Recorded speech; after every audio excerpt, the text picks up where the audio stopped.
Jackson உடனே அவனோட காரை எடுத்துட்டு கிரைம் நடந்த இடத்துக்கு போனான். அங்க கிரைம் நடந்த அன்னைக்கு யாராச்சும் அந்த கிரைமை பார்த்திருக்காங்களா, இல்ல அங்க இருக்கிறவங்களுக்கு யார் மேலேயாச்சும் சந்தேகம் இருக்கான்னு விசாரிக்க போனான்.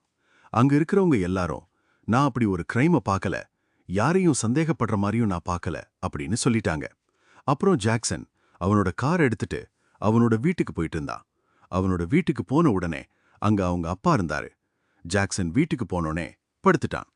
அவங்க வீட்டுல மொத்தம் 7 பேரு.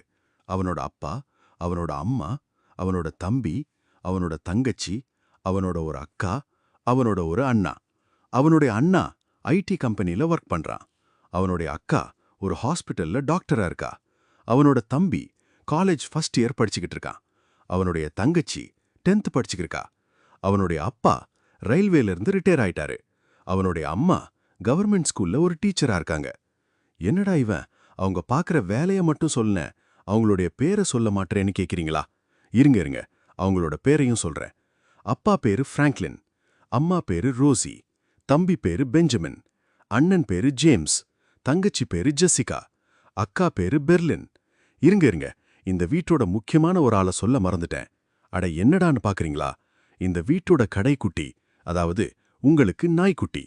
அவ பேரு தான் ஜானி. ஜாக்சன் விசாரிக்கிறதுக்காக கிரைம் நடந்த இடத்துக்கு போனான் இல்லையா? அங்க விசாரிச்ச சில பேர்ல ஒருத்தவ அவனோட ஃப்ரெண்டு கிட்ட போய், இந்த மாதிரி ஜாக்சன்னு ஒருத்தவ வந்து அந்த கொலைய பத்தி விசாரிச்சான் அப்படின்னு சொன்ன உடனே அந்த ஃப்ரெண்டு பயந்து நடுங்க ஆரம்பிச்சிட்டான்.